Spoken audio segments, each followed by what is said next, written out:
दोस्तों हाजिर एक होर वीडियो रिपोर्ट लैके चैनल रितेश लखी अनप्लग्ड उत्ते अज की इस रिपोर्ट विच मैं गल करांगा पंजाब के साबका खुराक ते सिविल सप्लाई मंत्री भरत भूषण आशू की सोमवार नूं हुई गिरफ्तारी। ये गिरफ्तारी एक भ्रष्टाचार केस दे विच हुई है जिसनूं 16 अगस्त नूं इसे साल रजिस्टर किया गया सी ते कई दिनों तो ये चर्चावां सन कि भरत भूषण आशू की गिरफ्तारी इस केस विच संभव है। उन्होंने कई करीबी लोग जो कि इस वक्त भगौड़े दसे जा रहे हैं। भरत भूषण आशू का पीए जिसका नाम मीनू मल्होत्रा दसिया जाता है, पंकज मीनू मल्होत्रा, तो इस तो इलावा पंजाब के ही फूड एंड सिविल सप्लाईज महकमे का एक डिप्टी डायरैक्टर जो कि एक मुख्य निगरान कमेटी जो कि टेंडर की अलॉटमेंट की एक विजिलेंस कमेटी खुद सी उसका मुखी होया करता सी ते भरत भूषण आशू का खासम खास सी। ये दोवें लोग इस वक्त भगौड़े ने ते ये दसिया जाता है कि ये राकेश सिंगला ना दा डिप्टी डायरैक्टर जिसनों की हाल ही दे विच पंजाब सरकार ने अपनी सेवा तो सर्विस तो डिसमिस करता है, वो कैनेडा दे विच विदेश दे विच जाके पहला ही लुक चुका है। ये पूरा का पूरा मामला की है इस उत्ते गलबात अज करांगे ही समझण दी कोशिश करांगे कि विजिलेंस ब्यूरो पंजाब ने यह मुकदमा पंजाब दे दूसरे अजिहे कांग्रेसी साबका मंत्री के खिलाफ किवें किस हालात दे विच रजिस्टर करके उन्होंने गिरफ्तार किया है। लेकिन इस तो पहला सोमवार का पूरा घटनाक्रम बहुत ही नाटकीय रहा। पंजाब कांग्रेस की इकाई ते उसके प्रधान अमरिंदर सिंह राजा वड़िंग ते उन्होंने साथियों की कोशिश ये सी कि एक रिस्पैक्टेबल तरीके दे नाल, एक इज्जतदार तरीके दे नाल भरत भूषण आशू की गिरफ्तारी नूं संभव करा पाउण। हालांकि उन्होंने कोशिशां ये कीतियां कि भरत भूषण आशू नूं विजिलेंस ब्यूरो पहला इन्वेस्टिगेशन विच पुछ पड़ताल विच जांच विच शामिल तफ्तीश कराने लई समन वगैरह जारी किए, लेकिन विजिलेंस ब्यूरो ने अपने तरीके नाल इस केस दे विच काम करना ही ठीक समझा। दिन पर कांग्रेस के प्रधान अमरिंदर वड़िंग ते उन्हां दी ब्रिगेड ते देर शाम हुंदियां होया रवनीत बिट्टू वर्गे कांग्रेस के वो लीडर जो कि भरत भूषण आशू दे नाल काफ़ी नेड़ता रखते हैं, ये काफ़ी अग बबूले हुए नज़र आए। सो इस सारे का गुस्सा इसी गलबात नूं लैके सी कि आम आदमी पार्टी की सरकार कांग्रेस के लीडरां नूं, साबका मंत्रियों नूं सियासी बदलाखोरी के तहत टारगेट कर रही है, विक्टिमाइज करने की कोशिश कर रही है। लेकिन हैरानी की गल यह कि कांग्रेस नूं इस तरीके की पूरी लामबंदी करने की लोड़ की सी, क्यों सी।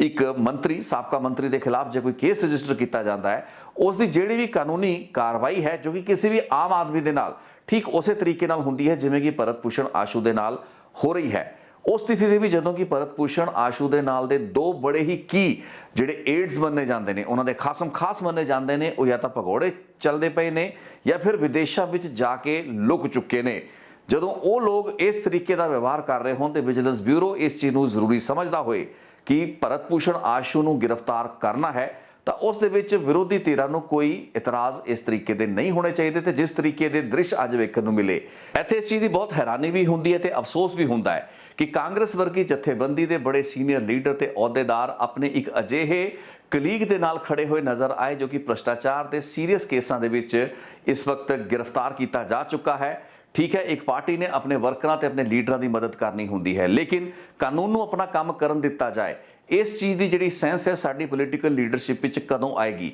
अदालतां इस चीज़ विच समर्थ ने, जे वधीकी हुई है, धक्का होया है तो ये कोई मंत्री आम मंत्री नहीं है बल्कि one of the most resourceful मंत्री मन्निया जाता है जिसके क्लोज एसोसीएट ते एड जिहड़े हैगे ने वो देश छड्ड के इस वक्त भज चुके ने, भगौड़े ने। सो अजिही स्थिति दे विच इस मंत्री उत्ते जे विजिलेंस ब्यूरो दबिश करदा, उसनूं गिरफ्तार करदा है, उसका ढंग तरीका की होवे, उसनूं पहला समन दिते जान, अदब दे नाल सत्कार दे नाल बुलाया जाए, इन्वेस्टिगेशन ज्वाइन कराई जाए। इस चीज़ नूं तय करना विजिलेंस ब्यूरो ते उन्हां एजेंसियां का काम है जिन्हां ने इन्हां केसां की तफ्तीश करनी है। वो गल एक वक्री गलबात है कि आम आदमी पार्टी की जिहड़ी क्रेडिबिलिटी है भ्रष्टाचार के केसां नूं एक जनतक नुमाइश बनाने के पक्षों ते रीयल जिहड़े रिजल्ट असल जिहड़े नतीजे है उन्हां तक सिट्टे है उन्हां तक ना पहुंचण दे पक्षों उस उत्ते एक बड़ा वड्डा सवाल जुड़िया होया है, लगा होया है। विजय सिंगला पंजाब दे जिहड़े खुद एक मंत्री सन, सेहत मंत्री रहे, उन्होंने किस तरीके नाल ड्रामेटिक अंदाज दे विच मुख्य मंत्री none other than chief minister Bhagwant Mann ने उन्हां ते इल्जाम भी लगाए, जनतक भी किए, शिकायत भी दी, गिरफ्तार करा के डिसमिस भी कराता ते बाद दे विच अदालतां ने कुछ ही दिन बाद उन्होंने बेल देती। सो कि वो सब जिहड़ा ड्रामेबाजी की गई सी पंजाब दी आम आदमी पार्टी सरकार ने उस दे विच कोई संजीदगी या गंभीरता सी, इस चीज़ के उत्तों तो पर्दा लगभग उड़ चुका है जदों विजय सिंगला नूं पंजाब के मंत्रियों के नाल ਪੰਜਾਬ ਦੀ ਕਈ ਆਫੀਸ਼ੀਅਲ ਮੀਟਿੰਗਸ ਦੇ ਵਿੱਚ ਅੱਜ ਵੀ ਬੈਠੇ ਤੇ ਉਹਨਾਂ ਮੀਟਿੰਗਸ ਨੂੰ ਅਟੈਂਡ ਕਰਦੇ ਹੋਏ ਵੇਖਿਆ ਜਾ ਸਕਦਾ ਹੈ। ਸੋ ਇਟਸ ਅ ਫੈਕਟ ਕਿ ਆਮ ਆਦਮੀ ਪਾਰਟੀ ਕਿੰਨੀ ਸੰਜੀਦਾ ਹੈ ਤੇ ਕਿੰਨੀ ਗੰਭੀਰ ਹੈ। ਵਾਕਈ ਦੇ ਵਿੱਚ ਕਰਪਸ਼ਨ ਹੋ ਰਹੀ ਹੈ, ਉਸ ਨੂੰ ਰੋਕਣ ਲਈ ਜਾਂ ਫਿਰ ਉਸ ਕਰਪਸ਼ਨ ਦੇ ਨਾਂ ਉੱਤੇ ਆਪਣੀ ਮੁਹਿੰਮ ਦੀ ਇੱਕ ਨੁਮਾਇਸ਼ ਬਣਾਉਣ ਦੇ ਪੱਖੋਂ ਉਹ ਇੱਕ ਹਵਾ ਬਣਾਉਣ ਦੀ ਪ੍ਰੋਜੈਕਸ਼ਨ ਦੀ ਕੋਸ਼ਿਸ਼ ਕਰ ਰਹੀ ਹੈ। ਇਹ ਵੱਖਰੇ ਲਹਿਦਾ ਸਵਾਲ ਨੇ, ਲੇਕਿਨ ਇਸ ਤੋਂ ਮਹੱਤਵਪੂਰਨ ਸਵਾਲ ਜਿਹੜਾ ਅੱਜ ਦਾ ਹੈ, ਭਰਤ ਭੂਸ਼ਣ ਆਸ਼ੂ ਤੇ ਉਸ ਦਾ ਜਿਹੜਾ ਸਟਾਫ ਸੀ, ਉਸ ਦੇ ਨਾਲ ਦੇ ਕੁਝ ਖਾਸ ਐਸੋਸੀਏਟ ਸੀ, ਉਹਨਾਂ ਦੀ ਕਿੱਡੀ ਇੱਕ ਕ੍ਰਿਮੀਨਲ ਲਾਇਬਿਲਿਟੀ ਇਸ ਕੇਸ ਦੇ ਵਿੱਚ ਤੈਅ ਹੋਣੀ ਚਾਹੀਦੀ ਹੈ। ਸੋ ਅੱਜ ਮੈਂ ਤੁਹਾਡੇ ਨਾਲ ਥੋੜੀ ਜਿਹੀ ਸਾਂਝੀ ਕਰਾਂਗਾ ਇਸ ਪੂਰੇ ਦੇ ਪੂਰੇ ਕੇਸ ਦੀ ਤਫਤੀਸ਼ ਬਾਰੇ, ਜੋ ਕਿ ਅਜੇ ਤੱਕ ਵਿਜੀਲੈਂਸ ਬਿਊਰੋ ਨੇ ਕੀਤੀ ਹੈ। 16 ਅਗਸਤ ਨੂੰ ਦੱਸਿਆ ਜਾਂਦਾ ਇੱਕ FIR ਦਰਜ ਕੀਤੀ ਜਾਂਦੀ ਹੈ ਤੇ ਇੱਕ ਕੰਟਰੈਕਟਰ ਠੇਕੇਦਾਰ ਜਿਹੜਾ ਹੈ ਉਸ ਨੂੰ ਸਭ ਤੋਂ ਪਹਿਲਾਂ ਵਿਜੀਲੈਂਸ ਬਿਊਰੋ ਗ੍ਰਿਫਤਾਰ ਕਰਦੀ ਹੈ। ਰੇਲੂ ਰਾਮ ਨਾਂ ਦਾ ਇਹ ਠੇਕੇਦਾਰ ਬੇਸਿਕਲੀ ਅਨਾਜ ਦੀ ਮੰਡੀਆਂ ਦੀ ਢੋਆ ਢੁਆਈ ਦਾ ਠੇਕਾ ਸਰਕਾਰ ਕੋਲੋਂ ਲਿਆ ਕਰਦਾ ਸੀ। ਇਹ ਠੇਕਾ food and civil supplies department ਵੱਲੋਂ ਦਿੱਤਾ ਜਾਣਾ ਹੁੰਦਾ ਸੀ। ਸੋ ਇਹ ਦੱਸਿਆ ਜਾਂਦਾ ਹੈ ਕਿ ਠੇਕੇ ਅਲੱਗ-ਅਲੱਗ ਅਨਾਜ ਮੰਡੀਆਂ ਦੇ ਕਲਸਟਰਾਂ ਦੇ ਰੂਪ ਵਿੱਚ ਉਹਨਾਂ ਦੀ ਡਿਸਟ੍ਰੀਬਿਊਸ਼ਨ ਹੁੰਦੀ ਹੈ। ਉਹਨਾਂ ਠੇਕਿਆਂ ਨੂੰ ਟੈਂਡਰਾਂ ਦੀ ਸ਼ਕਲ ਦੇ ਵਿੱਚ ਅਲਾਟ ਕੀਤਾ ਜਾਂਦਾ ਹੈ ਤੇ ਰੇਲੂ ਜਿਹੜਾ ਰਾਮ ਸੀ, ਜੋ ਕਿ ਖੁਦ ਕੰਟਰੈਕਟਰ ਸੀ, ਉਸ ਕੋਲ ਲੁਧਿਆਣਾ ਜ਼ਿਲ੍ਹੇ ਦੇ 4 ਵੱਡੇ ਕਲਸਟਰ ਸਨ, ਜਿਸ ਵਿੱਚ ਤਕਰੀਬਨ 34 ਤੋਂ ਲੈ ਕੇ 36 ਤੱਕ ਅਨਾਜ ਮੰਡੀਆਂ ਆਉਂਦੀਆਂ ਸਨ। ਅਨਾਜ ਦੀ ਢੋਆ ਢੁਆਈ ਦੇ ਇਸ ਸਕੈਂਡਲ, ਇਸ ਘੁਟਾਲੇ ਦਾ ਮੋਡਸ ਓਪਰੈਂਡੀ ਬੜਾ ਸਾਫ਼ ਸੀ। ਰੇਲੂ ਰਾਮ ਨਾਂ ਦਾ ਉਹ ਜਿਹੜਾ ਠੇਕੇਦਾਰ ਸੀ, ਜਿਸ ਕੋਲ ਕਿ ਲੁਧਿਆਣਾ ਜ਼ਿਲ੍ਹੇ ਦੇ 4 ਵੱਡੇ ਕਲਸਟਰ ਆਉਂਦੇ ਸਨ। ਇਹਨਾਂ 4 ਕਲਸਟਰਾਂ ਦੇ ਵਿੱਚ ਤਕਰੀਬਨ 3 ਦਰਜਨ ਤੋਂ ਵੱਧ ਅਨਾਜ ਦੀਆਂ ਮੰਡੀਆਂ ਸਨ। ਇਸ ਤੋਂ ਇਲਾਵਾ ਬਠਿੰਡੇ ਤੇ ਰੋਪੜ ਦੇ ਵੀ ਇੱਕ ਕਲਸਟਰ ਇਸੇ ਠੇਕੇਦਾਰ ਨੂੰ ਅਲਾਟ ਕੀਤੇ ਗਏ ਸਨ। ਸੋ ਹਰ ਕਲਸਟਰ ਜਿਹੜਾ ਅਲਾਟ ਕੀਤਾ ਜਾਂਦਾ ਸੀ, ਉਸ ਦੇ ਐਵਜ਼ ਦੇ ਵਿੱਚ ਸਰਕਾਰ ਨੇ ਠੇਕੇਦਾਰ ਨੂੰ ਇੱਕ ਮੋਟਾ ਅਮਾਉਂਟ ਦੇਣਾ ਹੁੰਦਾ ਸੀ। ਇਹ ਦੱਸਿਆ ਜਾਂਦਾ ਕਿ ਲੁਧਿਆਣਾ ਦੇ ਜਿਹੜੇ 4 ਅਲੱਗ-ਅਲੱਗ ਕਲਸਟਰ ਸਨ, ਇਹਨਾਂ ਦੇ ਐਵਜ਼ ਦੇ ਵਿੱਚ 25 ਕਰੋੜ ਰੁਪਏ ਦੀ ਜਿਹੜੀ ਪੇਮੈਂਟ ਹੈ ਉਹ ਸਰਕਾਰ ਨੇ ਠੇਕੇਦਾਰ ਨੂੰ ਦੇਣੀ ਸੀ। ਯਾਨੀ ਕਿ 25 ਕਰੋੜ ਦਾ ਇਹ ਟੈਂਡਰ ਸੀ ਤੇ ਇਹ ਰੇਲੂ ਰਾਮ ਨੂੰ ਇੱਕ ਸਿਫਾਰਿਸ਼ ਦੇ ਆਧਾਰ ਉੱਤੇ ਅਲਾਟ ਕੀਤਾ ਗਿਆ। ਹੁਣ ਇੱਥੇ ਦੱਸਿਆ ਜਾਂਦਾ ਹੈ ਕਿ ਰੇਲੂ ਰਾਮ ਜੋ ਸੀ, ਬੇਸਿਕਲੀ ਉਹ ਭਰਤ ਭੂਸ਼ਣ ਆਸ਼ੂ, ਪੰਜਾਬ ਦੇ ਖੁਰਾਕ ਅਤੇ ਸਿਵਲ ਸਪਲਾਈ ਮੰਤਰੀ ਦੇ ਖਾਸ ਅਫਸਰ, ਜੋ ਕਿ ਮਹਿਕਮੇ ਦਾ ਹੀ ਇੱਕ ਡਿਪਟੀ ਡਾਇਰੈਕਟਰ ਸੀਗਾ ਤੇ ਚੀਫ ਵਿਜੀਲੈਂਸ ਜਿਹੜੀ ਕਮੇਟੀ ਸੀ, ਮੁੱਖ ਨਿਗਰਾਨ ਜਿਹੜੀ committee food and civil supply ਮਹਿਕਮੇ ਦੀ ਸੀ, ਜਿਸ ਦਾ ਕੰਮ ਇਹਨਾਂ ਸਾਰੀ ਦੀ ਸਾਰੀ ਮੰਡੀਆਂ ਦੇ ਜਿਹੜੇ ਟੈਂਡਰਸ ਦੀ ਅਲਾਟਮੈਂਟ ਹੈ ਉਸ ਦੇ ਉੱਤੇ ਨਜ਼ਰ ਰੱਖਣਾ ਹੈ। ਯਾਨੀ ਕਿ ਉਹੀ ਗੱਲਬਾਤ ਹੋਗੀ ਕਿ ਵਾੜ ਹੀ ਖੇਤ ਨੂੰ ਖਾ ਜਾਏ। ਉਹ ਸਥਿਤੀ ਇੱਥੇ ਹੋਈ ਜਿਸ ਵਿੱਚ ਕਿ ਰਾਕੇਸ਼ ਸਿੰਗਲਾ ਨਾਂ ਦਾ ਇਹ ਡਿਪਟੀ ਡਾਇਰੈਕਟਰ ਸੀ, ਉਸ ਨੇ ਇਹ ਟੈਂਡਰ ਅਲਾਟਮੈਂਟ ਦੇ ਵਿੱਚ ਗੜਬੜੀਆਂ ਉੱਤੇ ਨਜ਼ਰ ਰੱਖਣੀ ਸੀ। ਲੇਕਿਨ ਇਹ ਮੰਨਿਆ ਜਾਂਦਾ ਸੀ ਕਿ ਇਸ ਦੀ ਕਹੀ ਹੋਈ ਗੱਲ ਮੰਤਰੀ ਦੇ ਮੂੰਹੋਂ ਕਹੀ ਹੋਈ ਗੱਲ ਦੇ ਬਰਾਬਰ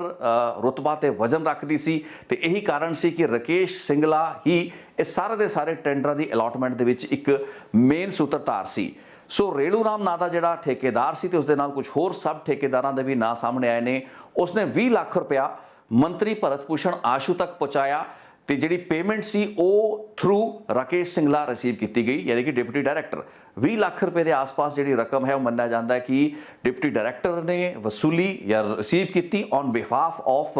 food and civil supply minister Bharat Bhushan Ashu. ਇਸ ਤੋਂ ਇਲਾਵਾ ਭਰਤ ਭੂਸ਼ਣ ਆਸ਼ੂ ਦਾ ਇੱਕ ਜਿਹੜਾ PA ਪੰਕਜ ਮੀਨੂ ਮਲਹੋਤਰਾ ਨਾਂ ਦਾ ਹੈ, ਉਸਨੇ ਵੀ 6 ਲੱਖ ਰੁਪਇਆ ਇਸੇ ਰੇਲੂ ਰਾਮ ਤੋਂ ਲਿਆ। 16 ਅਗਸਤ 2022 ਯਾਨੀ ਕਿ ਇਸੇ ਸਾਲ ਬੀਤੇ ਹਫ਼ਤੇ ਜਦੋਂ ਇਸ ਕੇਸ ਦੇ ਵਿੱਚ FIR ਰਜਿਸਟਰ ਕਰਨ ਤੋਂ ਬਾਅਦ ਪੁੱਛਗਿੱਛ ਰੇਲੂ ਰਾਮ ਤੋਂ ਕੀਤੀ ਗਈ, ਉਸ ਨੂੰ ਗ੍ਰਿਫਤਾਰ ਕੀਤਾ ਗਿਆ ਤਾਂ ਉਸਨੇ ਸਾਰੀ ਦੀ ਸਾਰੀ ਗੱਲਾਂ ਬਾਤਾਂ ਦੱਸੀਆਂ। ਮੰਤਰੀ ਨੂੰ ਪੈਸਾ ਜਾਣਾ ਸੀ ਤੇ ਮੰਤਰੀ ਦਾ ਜਿਹੜਾ ਮੇਨ ਲਿੰਕ ਸੀ ਸਾਰੀ ਦੀ ਸਾਰੀ ਵਸੂਲੀ ਕਰਨ ਦਾ, ਉਹ ਸੀ ਰਾਕੇਸ਼ ਸਿੰਗਲਾ। ਇਸ ਕੇਸ ਦੀ ਗੰਭੀਰਤਾ ਦਾ ਅੰਦਾਜ਼ਾ ਤਾਂ ਇਸੇ ਗੱਲ ਤੋਂ ਲਾਇਆ ਜਾ ਸਕਦਾ ਹੈ ਕਿ ਬੇਸ਼ੱਕ ਇਹ 20+6 26 ਲੱਖ ਰੁਪਇਆ ਰਿਸ਼ਵਤ ਇੱਕ ਡਿਪਟੀ ਡਾਇਰੈਕਟਰ ਤੇ ਇੱਕ ਮੰਤਰੀ ਦੇ PA ਨੂੰ ਦੇਣ ਦਾ ਸਿੱਧਾ ਮਾਮਲਾ ਹੈ, ਜਿਸ ਦੇ ਐਵਜ਼ ਦੇ ਵਿੱਚ ਇੱਕ 25 ਕਰੋੜ ਦਾ ਮੋਟਾ ਟੈਂਡਰ ਜਾਂ ਕੰਟਰੈਕਟ ਜਿਹੜਾ ਸੀ ਉਹ ਕੁਝ ਕੰਟਰੈਕਟਰਸ ਨੂੰ ਦਿੱਤਾ ਗਿਆ। ਲੇਕਿਨ ਇਹਨਾਂ ਲੋਕਾਂ ਦੀ ਜਿਹੜੀ ਤਫਤੀਸ਼ ਜਦੋਂ ਹੁੰਦੀ ਹੈ, ਇਹਨਾਂ ਲੋਕਾਂ ਤੋਂ ਜਦੋਂ ਪੁੱਛਗਿੱਛ ਹੋਣੀ ਹੈ, ਉਸ ਦੇ ਵਿੱਚ ਇੱਕ ਬਹੁਤ ਲੰਮਾ ਚੌੜਾ ਪੁਲੰਦਾ ਹੋਰ ਖੁੱਲ ਸਕਦਾ ਹੈ। ਅਸਲ ਡਰ ਇਹੀ ਹੈ ਜਿਸ ਕਾਰਨ ਕਿ ਇਹ ਮੰਨਿਆ ਜਾ ਰਿਹਾ ਹੈ ਕਿ ਰਾਕੇਸ਼ ਸਿੰਗਲਾ ਨਾਂ ਦਾ ਇਹ ਡਿਪਟੀ ਡਾਇਰੈਕਟਰ ਸਰਕਾਰੀ ਮੁਲਾਜ਼ਮ, ਸਰਕਾਰੀ ਅਫਸਰ ਹੁੰਦਿਆਂ ਹੋਇਆ ਕੈਨੇਡਾ ਦੇ ਵਿੱਚ ਜਾ ਕੇ PR ਲੈਣ ਵਿੱਚ ਕਾਮਯਾਬ ਰਿਹਾ। ਇਹੀ ਕਾਰਨ ਹੈ ਕਿ ਪੰਜਾਬ ਸਰਕਾਰ ਨੇ ਇਸ ਨੂੰ ਆਪਣੀ ਸੇਵਾਵਾਂ ਤੋਂ ਡਿਸਮਿਸ ਕੀਤਾ ਹੈ ਤੇ ਮੰਤਰੀ ਸਾਹਿਬ ਦਾ ਜਿਹੜਾ PA ਹੈ ਮੀਨੂ ਮਲਹੋਤਰਾ, ਉਸ ਦਾ ਵੀ ਅਜੇ ਤੱਕ ਕੋਈ ਅਤਾ ਪਤਾ ਨਹੀਂ। ਭਗੌੜਾ ਤੇ ਵਿਜੀਲੈਂਸ ਬਿਊਰੋ ਉਸ ਦੀ ਵੀ ਪਾਲ ਕਰਦੀ ਪਈ ਹੈ। ਸੋ ਇਸ ਕੇਸ ਦੇ ਵਿੱਚ ਮੋਟਾ ਵਿਸ਼ਾ ਇਹੀ ਸੀ ਕਿ ਫਰਜ਼ੀ ਗੱਡੀਆਂ, ਵਾਹਨ, ਵਹੀਕਲਸ, ਸਕੂਟਰ, ਮੋਟਰਸਾਈਕਲ, ਕਾਰਾਂ ਦੇ ਵਿੱਚ ਵੀ ਅਨਾਜ ਦੀ ਢੋਆ ਢੁਆਈ ਨੂੰ ਦਰਸਾਇਆ ਗਿਆ ਹੈ, ਫੱਜ ਕੀਤਾ ਗਿਆ ਹੈ, ਰਿਕਾਰਡ ਦੇ ਵਿੱਚ ਮਿਸਐਪਰੋਪ੍ਰੀਏਸ਼ਨ ਕੀਤੀ ਗਈ ਹੈ। ਐਕਸੈਸਿਵ ਬਿਲਿੰਗ ਕੀਤੀ ਗਈ ਹੈ। ਇੱਥੋਂ ਤੱਕ ਕਿ ਇਹਨਾਂ ਅਨਾਜ ਮੰਡੀਆਂ ਤੇ ਉਹਨਾਂ ਗੋਡਾਊਨਸ ਦੇ ਜਿਹੜੇ ਗੇਟ ਪਾਸ ਤੱਕ ਸਨ, ਉਹਨਾਂ ਦੇ ਰਿਕਾਰਡ ਦੇ ਵਿੱਚ ਵੀ ਇਹ ਸਾਰੇ ਦੇ ਸਾਰੇ 2 पहिया यानी कि 2 व्हीलर वाहनों के नंबर वगैरह रजिस्टर सन। सो अपने आप दे विच काफ़ी रिकॉर्ड जिहड़ा है विजिलेंस ब्यूरो ने ऑन रिकॉर्ड लिया है। जे गल्लां बातां गवाहियां बयान सामने आए ने तो शायद विजिलेंस ब्यूरो नूं इस चीज़ का पूरा हक है, तो जे उन्होंने अपनी कार्रवाई की है वो कानून दे विच रह के अपना काम कर रहे हैं तो उन्होंने अपना काम करन दिता जाना चाहिए है। बाकी दी लड़ाई अदालतां दे विच कानूनी पक्ष लड़े भारत भूषण दा वो ज़्यादा बेहतर है। कांग्रेस के वर्करां, लीडरां, प्रधानां, अहुदेदारां नूं इस तरीके नाल सड़कां दे उत्ते उतर के अपनी होर फजीहत नहीं करानी चाहिए। बेशक वो इस नूं विरोधी पार्टी दे एक दमन के रूप में पंजाब दी आम आदमी पार्टी की सरकार की एक अजिही मुहिम वजों वेख रहे हैं जो कि विरोधी खेमे नूं दबाउण दीआं कोशिशां ने, जिथे एक पासे कांग्रेस पार्टी के अहुदेदारां ते लीडरां दा अपने एक साबका मंत्री के उत्ते लगे भ्रष्टाचार के इस मुकदमे दे विच, इस केस दे विच इन्ना तत्ता होना, बबूला होना कई सवाल खड़े कर रहा है। उत्थे ही एक वड्डा सवाल पंजाब दी आम आदमी पार्टी भगवंत मान सरकार तो भी है। हुण इत्थे इशू जिहड़ा है वो ये है कि पंजाब दे विच बीते तकरीबन 20 सालों तो अज आप 2022 के साल के भी जो गल करते पे तो मैनू ठीक 20 साल पहला कैप्टन अमरिंदर सिंह की जो सरकार बनती है पंजाब दे विच, उस वल्लों प्रकाश सिंह बादल, सुखबीर सिंह बादल अते उस साबका अकाली सरकार दे वक्त दे तकरीबन अद्धा दर्जन मंत्रियों के खिलाफ दर्ज किए गए आमदन तो वध जायदादां दे, मिस एप्रोप्रीएशन दे, भ्रष्टाचार के केसां की याद आती है। बाद दे विच अदालतां दे विच इन्हां केसां दा हशर की होया। खुद प्रकाश सिंह बादल अते सुखबीर सिंह बादल खिलाफ जिहड़े डिसप्रपोर्शनेट एसेट्स के केस सन वो केस बाद दे विच अदालतां दे विच खड़ नहीं पाए। गवाह जिहड़े सन मुकर गए, हॉस्टाइल टर्न कर गए, सो मच सो कि पुलिस दे वो तफ्तीशी ते सुपरवाइजरी अफसर आई जी लैवल के जिहड़े अधिकारी सन वो भी अपनी गवाहियां तो मुकर गए ते बादल परिवार के सारे जी इस भ्रष्टाचार के केस दे विचों बच निकले। कैप्टन अमरिंदर सिंह की सरकार के समय जिहड़ियां बेनिजमियां होईयां, अमृतसर इंप्रूवमेंट ट्रस्ट ते लुधियाना सिटी सेंटर घोटाले, इस तो इलावा कई होर अजिहे भ्रष्टाचार के डिसप्रपोर्शनेट दे एसेट सी अमरिंदर सिंह के खिलाफ प्रकाश सिंह बादल की जो 2007 तो बाद की सरकार आती है उसने भी दर्ज किए तो उन्होंने केसां दे विच भी हाल की होया। केसां दी इन्वेस्टिगेशनां दोबारा खुलदियां ने, 10-10 साल बीत जाते हैं, केसां दे विच फैसले नहीं आते, अदालतां दे विच केसां नूं लटकता छड्डता गया। जदों अदालतां दे विच फैसले होण दा समा आया तो सरकारां फिर उन्हां ही पार्टियां ते उन्हां ही मुख मंत्रियों दियां आ गईयां। जिवें कि 2007 दे विच प्रकाश सिंह बादल की सरकार बनी, 2017 दे विच कैप्टन अमरिंदर सिंह की सरकार बन जाती है तो कैप्टन अमरिंदर सिंह के खिलाफ बड़े ही गंभीर दूषण वाले भ्रष्टाचार के केसिस सन वो भी अदालतां दे विच गिर गए। उन्हां दे विच भी जिहड़े गवाह शिकायतकर्ता खड़े नहीं रह पाए ते केसां दे विच इन्हां लोकां नूं भी दोषमुक्त करता गया। सो बीते तकरीबन 20 साल यानी कि 2 दहाकिਆਂ ਦੇ ਵਿੱਚ ਬਾਦਲਾਂ ਤੇ ਕੈਪਟਨ ਅਮਰਿੰਦਰ ਸਿੰਘ ਦੇ ਵਿੱਚ ਇੱਕ ਅਜਿਹੀ ਨੂਰਾ ਕੁਸ਼ਤੀ ਚੱਲਦੀ ਰਹੀ ਜਿਨ੍ਹਾਂ ਦੇ ਵਿੱਚ ਆਪਣੀਆਂ ਸਰਕਾਰਾਂ ਬਣਦੇ ਹੀ ਇਹ ਆਪਣੇ ਵਿਰੋਧੀਆਂ ਦੇ ਉੱਤੇ ਕੇਸ ਰਜਿਸਟਰ ਕਰਦੇ ਸਨ ਤੇ ਜਦੋਂ ਇਹਨਾਂ ਦੀ ਸਰਕਾਰਾਂ ਚਲੀਆਂ ਜਾਂਦੀਆਂ ਸਨ उन्होंने स्थितियों के इन्होंने उत्ते खुद के मुकदमे दर्ज होंगे सन। लेकिन लै दे के नटशैल के रिजल्ट एक बहुत बड़ा जीरो रहा। तो सिर्फ यही मुकदमे नहीं, आप होर बहुत से मुकदमे देखे, सुच्चा सिंह लंगा वर्गे जिहड़े लीडर सन उन्होंने भी हेठलियां अदालतां ने कुछ केसां दे विच दोषी मन के सज़ावां सुनाईयां, लेकिन बाद दे विच हाई कोर्ट या सुप्रीम कोर्ट दे विच ये लोग अपने जिहड़े सेंटेंसिस सन उन्होंने सस्पेंड कराउण दे विच, रोक लगवाउण दे विच अपनियां सज़ावां दे विच कामयाब होए। तोता सिंह का भी केस सी जिस कि उन्होंने 1 साल की कैद हुई सी, लेकिन उस केस के भी बाद उन्होंने रिलीफ मिल गई सी। सो जिन्ने भी वड्डे केसिस होए ने मंत्रियों के खिलाफ, साबका मंत्रियों के खिलाफ किसी भी सरकार कोई भी पार्टी की रही होवे, उन्हां केसां दा हशर ते उन्हां दा कोई भी रिजल्ट मुकम्मल नहीं लभ पाया है। सो अज साधु सिंह धर्मसोत ते भारत भूषण आशू के खिलाफ मुकदमे तोड़े गए ने, इन्हां दा भविख की होण जा रहा है, एक बड़ा वड्डा सवाल है। भगवंत मान वालों अपने ही मंत्री नूं भ्रष्ट कह के उसनूं कैबिनेट दे विचों बाहर कढ दिता जाना, उस दे खिलाफ एक अपराधिक केस रजिस्टर करके उसनूं गिरफ्तार करवा दिता जाना ते बाद दे विच इस केस दा अदालत दे विच टिक ना पाना। बेशक अजे फाइनल फैसला इस केस दे विच नहीं आया है, लेकिन अज जिस तरीके नाल इह साबका मंत्री ते मौजूदा विधायक विजय सिंगला पंजाब दे मंत्रियां पंजाब दे ऑफिशियल मीटिंग्स दे विच भी कई बार नज़र आए ने, इंज प्रतीत ही नहीं हो रहा कि भ्रष्टाचार के खिलाफ जी एक सो कॉल्ड मुहिम जिसकी शुरुआत भगवंत मान ने अपने ही मंत्री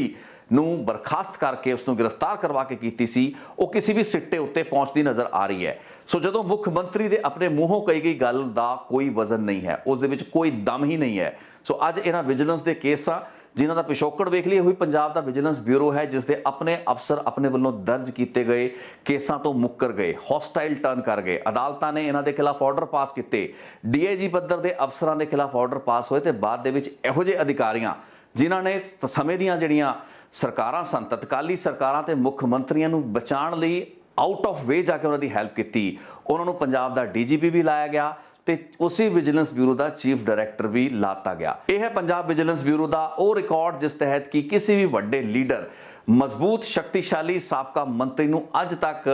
ਕੋਈ ਬਣਦੀ ਸਜ਼ਾ ਉਸ ਦੀ ਨਹੀਂ ਮਿਲ ਪਾਈ ਹੈ। ਅਦਾਲਤਾਂ ਦੇ ਵਿੱਚ ਕੇਸ ਗਿਰੇ, ਜਿਹੜੇ ਵਿਟਨੈਸਿਸ ਸੀ ਹੌਸਟਾਈਲ ਟਰਨ ਕੀਤੇ, ਅਫਸਰ ਹੌਸਟਾਈਲ ਟਰਨ ਕੀਤੇ। ਇਹ ਲੀਡਰ ਬਹੁਤ ਹੀ ਸੌਖੇ ਤਰੀਕੇ ਨਾਲ ਭ੍ਰਿਸ਼ਟਾਚਾਰ ਦੇ ਇਲਜ਼ਾਮਾਂ ਤੋਂ ਬਚ ਨਿਕਲੇ ਤੇ ਅੱਜ ਜੇ ਨਵੇਂ ਮੁਕੱਦਮੇ ਦਰਜ ਕਰਕੇ ਆਮ ਆਦਮੀ ਪਾਰਟੀ ਦੀ ਸਰਕਾਰ 2002 ਦੀ ਉਸ ਕੈਪਟਨ ਅਮਰਿੰਦਰ ਸਿੰਘ ਦੀ ਮੁਹਿੰਮ ਨੂੰ ਹੀ ਰਿਪੀਟ ਕਰਕੇ ਥੋੜੀ ਬਹੁਤ ਵਕਤੀ ਜਿਹੜੀ ਪਬਲਿਸਿਟੀ ਹਾਸਲ ਕਰ ਵੀ ਪਾ ਰਹੀ ਹੈ, ਇਸ ਨੇ ਵੀ ਜ਼ਿਆਦਾ ਲੰਮੇ ਸਮੇਂ ਤੱਕ ਸਸਟੇਨ ਨਹੀਂ ਕਰਨਾ। ਕਾਂਗਰਸ ਜਿਹੜੀ ਅੱਜ ਸੜਕਾਂ ਦੇ ਉੱਤੇ ਉਤਰ ਰਹੀ ਹੈ ਤੇ ਉਸ ਨੂੰ ਸ਼ਾਇਦ ਪਤਾ ਨਹੀਂ, ਅਮਰਿੰਦਰ ਸਿੰਘ ਰਾਜਾ ਵੜਿੰਗ ਨਵੇਂ ਪ੍ਰਧਾਨ ਬਣੇ ਨੇ, ਅਜਿਹੀ ਪਾਰਟੀ ਨੂੰ ਸ਼ਾਇਦ ਪਤਾ ਨਹੀਂ ਕਿ ਇਹਨਾਂ ਦੀ ਸਰਕਾਰਾਂ, ਕੈਪਟਨ ਅਮਰਿੰਦਰ ਸਿੰਘ ਦੀ ਸਰਕਾਰ ਨੇ ਇੱਕ ਪੰਜਾਬ ਦਾ ਵਿਜੀਲੈਂਸ ਕਮਿਸ਼ਨ ਵੀ ਬਣਾਇਆ ਸੀ, ਇੱਕ ਸਟੇਟ ਦਾ ਵਿਜੀਲੈਂਸ ਕਮਿਸ਼ਨ ਬਣਾਇਆ ਗਿਆ ਹੈ ਜਿਸ ਦੀ ਭੂਮਿਕਾ, ਜਿਸ ਦਾ ਰੋਲ ਪੰਜਾਬ ਵਿਜੀਲੈਂਸ ਬਿਊਰੋ ਉੱਤੇ ਨਜ਼ਰ ਰੱਖਣਾ ਹੈ। ਵੱਡੇ ਮੁਕੱਦਮਿਆਂ ਦੇ ਵਿੱਚ ਕੀ ਪੰਜਾਬ ਵਿਜੀਲੈਂਸ ਬਿਊਰੋ ਦੇ ਅਧਿਕਾਰੀ ਮਿਲ ਤਾਂ ਨਹੀਂ ਜਾਂਦੇ, ਉਸ ਦੀ ਜਿਹੜੀ ਕਾਰਵਾਈ ਹੈ ਉਸ ਦੇ ਵਿੱਚ ਕੋਈ ਕੋਤਾਹੀ ਤਾਂ ਨਹੀਂ ਵਰਤੀ ਜਾ ਰਹੀ। ਇਹ ਸਭ ਚੀਜ਼ਾਂ ਲਈ ਇੱਕ ਵਿਜੀਲੈਂਸ ਕਮਿਸ਼ਨ ਹੈ। ਕੋਈ ਵਧੀਕੀ ਜੇ ਹੁੰਦੀ ਹੈ ਉਸ ਉੱਤੇ ਵੀ ਨਜ਼ਰਸਾਨੀ ਕਰਨਾ ਵਿਜੀਲੈਂਸ ਕਮਿਸ਼ਨ ਦਾ ਹੀ ਕੰਮ ਹੈ। ਸੋ ਪੰਜਾਬ ਦੇ ਵਿੱਚ ਇੱਕ ਵਿਜੀਲੈਂਸ ਕਮਿਸ਼ਨ ਅੱਜ ਕੰਮ ਕਰਦਾ ਪਿਆ ਹੈ, ਲੇਕਿਨ ਅੱਜ ਉਸ ਦਾ ਕਿਤੇ ਜ਼ਿਕਰ ਤੱਕ ਨਹੀਂ ਹੈ। ਸੜਕਾਂ ਦੇ ਉੱਤੇ ਤੇ ਵਿਜੀਲੈਂਸ ਬਿਊਰੋ ਦੇ ਦਫ਼ਤਰਾਂ ਦੇ ਬਾਹਰ ਹੋ ਰਹੇ ਮੁਜ਼ਾਹਰਿਆਂ ਦੇ ਵਿੱਚ ਜਿਹੜੀ ਹਾਇਤਾਬਾ ਮਚਾਈ ਜਾ ਰਹੀ ਹੈ, ਉਸ ਤੋਂ ਅੱਗੇ ਜਾ ਕੇ ਅਜਿਹੇ ਵਿਜੀਲੈਂਸ ਕਮਿਸ਼ਨ ਤੱਕ ਪਹੁੰਚ ਕੀਤੀ ਜਾ ਸਕਦੀ ਹੈ। ਜੇ ਲੱਗਦਾ ਪਿਆ ਕਿ ਕਿਸੇ ਲੀਡਰ ਦੇ ਖਿਲਾਫ ਕੋਈ ਵਧੀਕੀ ਹੋ ਰਹੀ ਹੈ ਤਾਂ ਉਸ ਕੋਲ ਅਰਜ਼ੀ ਲਗਾ ਕੇ ਇਸ ਮਾਮਲੇ ਦੇ ਜਿਹੜੇ ਵੀ ਤੱਥ ਨੇ ਉਸ ਨੂੰ ਪੇਸ਼ ਕੀਤਾ ਜਾਏ। ਲੇਕਿਨ ਇੱਕ ਆਮ ਆਦਮੀ ਜੋ ਕਿ ਮਹਿਸੂਸ ਕਰਦਾ ਹੈ ਕਿ ਪੰਜਾਬ ਦੇ ਵਿੱਚ ਭ੍ਰਿਸ਼ਟਾਚਾਰ ਹੋਇਆ ਹੈ, ਕਰਪਸ਼ਨ ਹੁੰਦੀ ਆਈ ਹੈ ਤੇ ਬੀਤੇ ਕਈ ਸਾਲਾਂ ਦੇ ਵਿੱਚ ਕਾਂਗਰਸ ਤੇ ਅਕਾਲੀ ਦਲ ਦੀਆਂ ਜਦੋਂ ਸਰਕਾਰਾਂ ਰਹੀਆਂ, ਪਹਿਲਾਂ ਉਹਨਾਂ ਨੇ ਇਸ ਬਦਲਾਖੋਰੀ ਦੀ ਭਾਵਨਾ ਦੇ ਤਹਿਤ ਜੋਸ਼ ਵਿੱਚ ਆ ਕੇ ਕਈ ਕੇਸ ਰਜਿਸਟਰ ਕੀਤੇ, ਚਾਹੇ ਕੈਪਟਨ ਅਮਰਿੰਦਰ ਸਿੰਘ ਦੀ ਸਰਕਾਰ ਸੀ ਜਾਂ ਪ੍ਰਕਾਸ਼ ਸਿੰਘ ਬਾਦਲ ਦੀ ਸਰਕਾਰ। ਲੇਕਿਨ ਬਾਅਦ ਦੇ ਵਿੱਚ ਇਹਨਾਂ ਦੇ ਜੋਸ਼ ਵੀ ਖਤਮ ਹੋ ਗਏ ਤੇ ਆਪਸ ਦੇ ਵਿੱਚ ਇੱਕ ਅਜਿਹੀ ਟੈਸਿਟ ਅੰਡਰਸਟੈਂਡਿੰਗ ਹੋ ਗਈ। ਇਹਨਾਂ ਪਾਰਟੀਆਂ ਦੀਆਂ ਸਰਕਾਰਾਂ ਦੇ ਵੇਲਿਆਂ ਦੇ ਵਿੱਚ ਪਿਛਲੇ ਕੁਝ ਸਾਲਾਂ ਦੇ ਵਿੱਚ ਸਾਬਕਾ ਸਰਕਾਰਾਂ ਤੇ ਵਜ਼ੀਰਾਂ ਦੀ ਅਣਗਹਿਲੀਆਂ ਕਹਿ ਲਈਏ ਜਾਂ ਫਿਰ ਉਹਨਾਂ ਦੀ ਕ੍ਰਿਮੀਨਲ ਇਨਵੋਲਵਮੈਂਟ ਜਿਹੜੀ ਰਹੀ ਹੈ ਕਰਪਸ਼ਨ ਤੇ ਭ੍ਰਿਸ਼ਟਾਚਾਰ ਦੇ ਕੇਸਾਂ ਦੇ ਵਿੱਚ, ਉਹਨਾਂ ਦੇ ਖਿਲਾਫ ਕਾਰਵਾਈ ਕਰਨ ਦਾ ਇੱਕ ਰਿਵਾਜ ਹੀ ਖਤਮ ਹੋ ਚੱਲਾ ਸੀ। ਜੇ ਆਮ ਆਦਮੀ ਪਾਰਟੀ ਨੇ ਉਸ ਰਿਵਾਜ ਨੂੰ ਦੁਬਾਰਾ ਰਿਵਾਈਵ ਕੀਤਾ ਹੈ, ਮੈਂ ਇਸ ਨੂੰ ਪੰਜਾਬ ਦੇ ਹਿੱਤ ਵਿੱਚ ਮੰਨਦਾ ਹਾਂ। ਸਿਆਸੀ ਬਦਲਾਖੋਰੀ ਬਿਲਕੁਲ ਨਹੀਂ ਹੋਣੀ ਚਾਹੀਦੀ, ਲੇਕਿਨ ਜੇ ਭ੍ਰਿਸ਼ਟ ਮੰਤਰੀਆਂ ਦੇ ਖਿਲਾਫ ਉਹਨਾਂ ਦੇ ਇਸ ਤਰੀਕੇ ਦੇ ਜਿਹੜੇ ਸ਼ੇਡੀ ਕੈਰੈਕਟਰ, ਕਿਰਦਾਰ, ਅਫਸਰ, ਉਹਨਾਂ ਦੇ ਕਲੋਜ਼ ਏਡਸ ਜੋ ਕਿ ਅੱਜ ਭਗੌੜੇ ਨੇ, ਵਿਦੇਸ਼ਾਂ ਵਿੱਚ ਜਾ ਕੇ ਲੁਕੇ ਹੋਏ ਨੇ, ਜੇ ਉਹਨਾਂ ਦੇ ਖਿਲਾਫ ਕੋਈ ਕਾਰਵਾਈ ਸ਼ੁਰੂ ਹੁੰਦੀ ਹੈ ਤਾਂ ਉਸ ਦਾ ਵਿਰੋਧ ਤੇ ਉਸ ਦੀ ਮੁਖਾਲਫਤ ਕਿਉਂ? ਲੇਕਿਨ ਇਸ ਵਿੱਚ ਦੇਖਣ ਵਾਲੀ ਤੇ ਵਾਚਣ ਵਾਲੀ ਸਿਰਫ ਗੱਲਬਾਤ ਇਹ ਹੈ ਕਿ ਇਹ ਸਾਰੀ ਦੀ ਸਾਰੀ ਕਾਰਵਾਈ ਇੱਕ ਸਿੱਟਾ ਮੁਖੀ ਕਾਰਵਾਈ ਹੋਣੀ ਚਾਹੀਦੀ ਹੈ। ਯਾਨੀ ਕਿ ਜੇ ਕੇਸ ਸ਼ੁਰੂ ਕੀਤੇ ਨੇ, ਤੋਰੇ ਨੇ, ਅਖਬਾਰਾਂ ਦੀਆਂ 2-4 ਦਿਨ ਦੀਆਂ ਸੁਰਖੀਆਂ, ਟੀਵੀ ਚੈਨਲਾਂ ਦੇ ਉੱਤੇ ਖਬਰਾਂ ਚਲਾ ਕੇ ਇਹ ਕੇਸਾਂ ਦੀ ਪੈਰਵੀ ਤੇ ਇਹਨਾਂ ਦੇ ਫੋਲੋਅਪ ਖਤਮ ਨਾ ਹੋਣ, ਅਫਸਰ ਗਵਾਹ ਇਹਨਾਂ ਕੇਸਾਂ ਦੇ ਵਿੱਚ ਮੁਕਰਨ ਨਾ, ਤੇ ਇਹ ਕੇਸਾਂ ਦੀ ਜਿਹੜੀ ਪੜਤਾਲ, ਇਨਵੈਸਟੀਗੇਸ਼ਨ ਤੇ ਟ੍ਰਾਇਲ ਜਿਹੜੇ ਹੈ ਉਹ ਸਮੇਂ ਦੀ ਸੀਮਾ ਦੇ ਵਿੱਚ ਰਹਿ ਕੇ ਹੀ ਪੂਰੇ ਕੀਤੇ ਜਾਣ। ਅਜਿਹਾ ਨਾ ਹੋਵੇ ਕਿ ਸਾਲ 2027 ਆਉਂਦਿਆਂ ਇਹ ਮੁਕੱਦਮੇ ਅਦਾਲਤਾਂ ਦੇ ਵਿੱਚ ਉਵੇਂ ਹੀ ਲਟਕਦੇ ਰਹਿਣ, ਜਿਵੇਂ ਪ੍ਰਕਾਸ਼ ਸਿੰਘ ਬਾਦਲ, ਕੈਪਟਨ ਅਮਰਿੰਦਰ ਸਿੰਘ ਤੇ ਹੋਰ ਕਈ ਲੀਡਰਾਂ ਦੇ ਮੁਕੱਦਮੇ ਲਟਕਦੇ ਰਹੇ। 2027 ਤੋਂ ਬਾਅਦ ਆਉਣ ਵਾਲੀ ਸਰਕਾਰ ਦੀ ਕੋਈ ਵੀ ਕਮਿਟਮੈਂਟ ਇਹਨਾਂ ਕੇਸਿਸ ਨੂੰ ਫੋਲੋ ਅਪ ਕਰਨ ਦੇ ਪੱਖੋਂ ਨਾ ਹੋਵੇ ਤੇ ਜੇ ਇਤਫਾਕ ਦੇ ਨਾਲ 2027 ਤੋਂ ਬਾਅਦ ਕਾਂਗਰਸ ਦੀ ਹੀ ਸਰਕਾਰ ਆਏ ਤਾਂ ਫਿਰ ਅਦਾਲਤਾਂ ਦੇ ਵਿੱਚ ਇੱਕ ਵਾਰ ਫੇਰ ਆਪਾਂ ਗਵਾਹਾਂ ਨੂੰ, ਅਫਸਰਾਂ ਨੂੰ ਮੁੱਕਰਦੇ ਹੋਏ ਵੇਖੀਏ, ਜਿਵੇਂ ਕਿ ਪਿਛਲੇ 20 ਸਾਲਾਂ ਦੇ ਵਿੱਚ ਆਪਾਂ ਵੇਖਿਆ ਹੈ। ਸੋ ਜੇ ਕਰਪਸ਼ਨ ਜਾਂ ਇਸ ਤਰੀਕੇ ਦੀ ਗ੍ਰਾਫਟ ਦੇ ਖਿਲਾਫ ਇੱਕ ਸੰਜੀਦਾ ਲੜਾਈ, ਗੰਭੀਰ ਲੜਾਈ ਭਗਵੰਤ ਮਾਨ ਮੁੱਖ ਮੰਤਰੀ ਪੰਜਾਬ ਲਾਂਚ ਕਰ ਰਹੇ ਨੇ, ਕਰ ਚੁੱਕੇ ਨੇ, ਕਰਨਾ ਚਾਹ ਰਹੇ ਨੇ, ਤਾਂ ਉਹਨਾਂ ਨੂੰ ਫਿਰ ਇਸ ਚੀਜ਼ ਨੂੰ ਸੁਨਿਸ਼ਚਿਤ ਕਰਨਾ ਪਏਗਾ ਕਿ ਇਹ ਜਿਹੜੇ ਟ੍ਰਾਇਲ ਹੈਗੇ ਨੇ, ਮੁਕੱਦਮੇਬਾਜ਼ੀ ਹੈ, ਇਨਵੈਸਟੀਗੇਸ਼ਨ ਹੈ, ਇੱਕ ਸੁਪਰਸੋਨਿਕ ਰਫ਼ਤਾਰ ਉੱਤੇ ਹੋਵੇ ਤੇ ਇਹਨਾਂ ਦੀ ਸਰਕਾਰ ਰਹਿੰਦਿਆਂ ਹੀ ਅਦਾਲਤਾਂ ਦੇ ਵਿੱਚ ਫੈਸਲੇ ਜਿਹੜੇ ਹੈਗੇ ਨੇ ਇਹਨਾਂ ਕੇਸਾਂ ਦੇ ਵਿੱਚ ਸੁਣਾਏ ਜਾਣ। ਸੋ ਅੱਜ ਆਪਾਂ ਸਰਕਾਰ ਦੀ ਕਾਰਵਾਈ ਜੋ ਕਿ ਇੱਕ ਮੰਤਰੀ ਨੂੰ ਗ੍ਰਿਫਤਾਰ ਕਰਕੇ ਇੱਕ ਹਾਈ ਡੈਸੀਬਲ ਭ੍ਰਿਸ਼ਟਾਚਾਰ ਦੇ ਖਿਲਾਫ ਮੁਹਿੰਮ ਜ਼ਰੂਰ ਨਜ਼ਰ ਆ ਰਹੀ ਹੈ, ਲੇਕਿਨ ਜਿਹੜੇ ਲੋਕਾਂ ਨੇ ਪੰਜਾਬ ਦੇ ਵਿੱਚ ਪਿਛਲੇ 20-25 ਸਾਲਾਂ ਦੇ ਸਿਆਸੀ ਘਟਨਾਕ੍ਰਮ ਨੂੰ ਆਪਣੀ ਸੁਰਤ ਦੇ ਵਿੱਚ ਵੇਖਿਆ ਸਮਝਿਆ ਹੈ, ਉਹ ਲੋਕ ਜਾਣਦੇ ਨੇ ਕਿ ਕੋਈ ਨਵੀਂ ਗੱਲਬਾਤ ਨਹੀਂ ਹੈ। ਇਸ ਤੋਂ ਜ਼ਿਆਦਾ ਜਿਹੜਾ ਐਕਸ਼ਨ ਸੀ ਉਹ ਕੈਪਟਨ ਅਮਰਿੰਦਰ ਸਿੰਘ ਦੇ ਸਮੇਂ ਤੇ ਉੱਤੇ ਹੋਇਆ, ਲੇਕਿਨ ਉਹ ਐਕਸ਼ਨ ਸਿਰਫ ਇੱਕ ਦਿਖਾਵਾ ਮਾਤਰ ਬਣ ਕੇ ਰਹਿ ਗਿਆ। ਬਾਅਦ ਦੇ ਵਿੱਚ 10-10 12-12 18-18 ਸਾਲ ਬਾਅਦ ਜਦੋਂ ਉਹ ਮੁਕੱਦਮੇ ਅਦਾਲਤਾਂ ਦੇ ਵਿੱਚ ਗਿਰੇ ਤਾਂ ਕਿਸੇ ਨੂੰ ਪਤਾ ਤੱਕ ਨਹੀਂ ਲੱਗਾ। ਸੋ ਇਹੀ ਹਸ਼ਰ ਇਹਨਾਂ ਕੇਸਾਂ ਦਾ ਨਾ ਹੋਵੇ, ਇਸੇ ਆਸ ਦੇ ਨਾਲ ਅੱਜ ਦੀ ਇਸ ਰਿਪੋਰਟ ਨੂੰ ਦਿੰਦੇ ਹਾਂ ਵਿਰਾਮ। ਬਹੁਤ ਬਹੁਤ ਧੰਨਵਾਦ ਇਸ ਰਿਪੋਰਟ ਨੂੰ ਵੇਖਣ ਲਈ। ਕੋਸ਼ਿਸ਼ ਸੀ ਕਿ ਆਪਾਂ ਇਸ ਫਿਨੋਮੀਨਨ ਨੂੰ ਥੋੜਾ ਜਿਹਾ ਐਗਜ਼ਾਮਿਨ ਕਰ ਪਾਈਏ ਤੇ ਅੱਜ ਦੇ ਇਸ ਕੇਸ ਦੇ ਬਹੁਤ ਹੋਰ ਵੀ ਪੱਖ ਹੋਣਗੇ। ਆਉਣ ਵਾਲੇ ਦਿਨਾਂ ਦੇ ਵਿੱਚ ਤਫਤੀਸ਼ ਹੋਰ ਅੱਗੇ ਤੁਰਨੀ ਹੈ। ਸੋ ਵੀ ਵਿਲ ਸੀ ਜੋ ਹੋਰ ਡਿਟੇਲਸ ਆਉਣਗੀਆਂ ਆਪਾਂ ਉਸ ਨੂੰ ਫੋਲੋ ਅਪ ਜ਼ਰੂਰ ਕਰਾਂਗੇ। ਬਹੁਤ ਬਹੁਤ ਧੰਨਵਾਦ ਇਸ ਰਿਪੋਰਟ ਨੂੰ ਵੇਖਣ ਲਈ। Thank you so much.